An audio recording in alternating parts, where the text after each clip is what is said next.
आसु एते कहीं रागी वीडियो शेष को देखु जानीपर। फ्रेंड्स नमस्कार, जय जगन्नाथ। मो भौणी सांगे देखा करने पलि आसती। बहुत दिन है वर्षा होची, कुआडे जाई भी पारनी।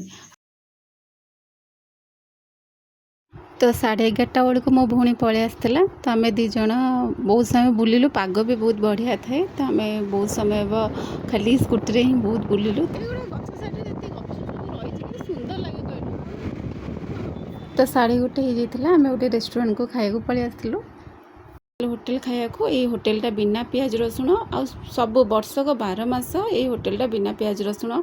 तो स्पेशली आम मैंने कार्तिक मसरे एमती श्रावण मसरे ये होटेल पलि आसु। तो आम खाऊ। तो ये होटेलटा लालचांद ज्वेलर पूरा साइड रे, आपन से जो लालचांद ज्वेलर एंट्री रो साइड रे ये होटेलटा अच्छी।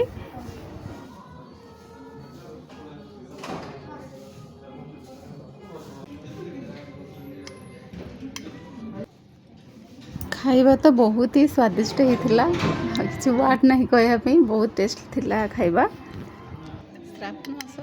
श्रावण मास पूरा प्योर वेज।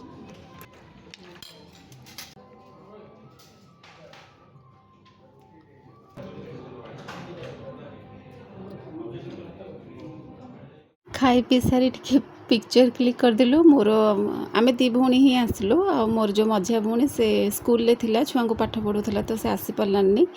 तापर आम मैंने आसिकी टिके नाकु वर्षा आबारु आमे माने कौन कर देथिलु, मॉल भीतर पस जाइथिलु। कहलु चलो को टाइम तो स्पेंड करियार अच्छी, जोठी भी टाइम स्पेंड कले कौन अच्छी। तो आम पस जाइथिलु, मॉल को जाइथिलु। मॉल रे आमे दी जन जाक बहुत समय बसथिलु। बहुत बढ़िया लगे। आमर भुवनेश्वर लोक मानकर मैक्सिमम पसंद होची एक्सप्लेनेड। तो आमको ये मॉलटा भी आम बहुत बढ़िया लगे। सब बड़े आम मैक्सिमम ये मॉल को ही आसू। तो आसू भी गेम खेलने ये मॉल को ही आसे, मत बहुत भल लगे। तो आम मैंने पलि आसलु मॉल को, किसी समय बसिलु, बहुत समय माने कम से कम आम आसिकी 2 घंटा खंडे मॉल रे बसथबु। तापरे मो भौणी आम तो खाई आसलु, पेटे खाई आसलु। तथापि मैडम को मन पुरानी, से नहीं गोटे चॉकलेट लाभा नहीं कि पलि आसला।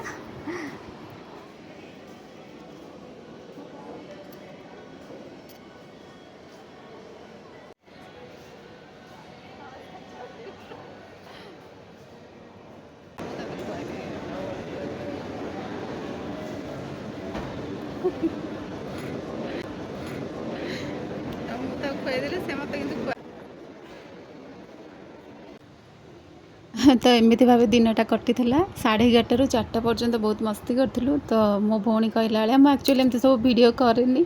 तो मो भौणी कहला कहला आम सत्य जमी गोटे फिल्म शूटिंग कला खाली कैमेरा ऑन करके सब बुलूचे।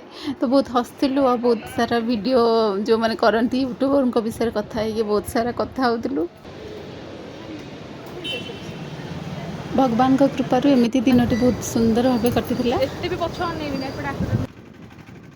बहुत बढ़िया भाव में एंजॉय कलु। लिजाटा आसते भल लगी था। आउ केतबेले आम आसबू। तो से मत रसुलगढ़ छकरे मत छाड़देला। मो मो घर को पलि आसली।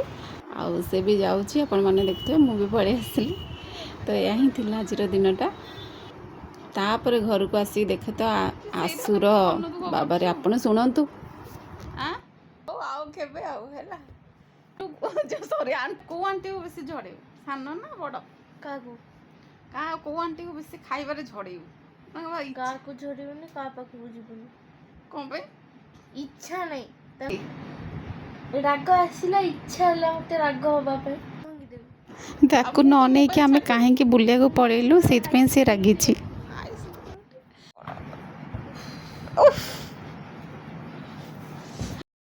गोटे सांग थांतु जदि आपणकर गोटे भौणी अच्छी ना, आपण बहुत लकी। भगवान मते तो 2-2टा भौणी देइछन्ति, मु बहुत लकी। बहुत बहुत धन्यवाद भगवान को। मते आपण कमेंट रे लिखिबे कहा को भौणी मानक संगे टाइम स्पेंड करिया भल लागे, भाई भौणी मानक संगे टाइम स्पेंड करिया भल लागे। मोर ई वीडियोटी जदि आपण मानक भल लागी थबा निश्चित भाबे गोटे लाइक करिवे, कमेंट करिवे आ चैनल को सब्सक्राइब करबा को भूलिबेनी। रहिले नमस्कार, देखाबा आ एको नुवा वीडियो रे। Thank you so much.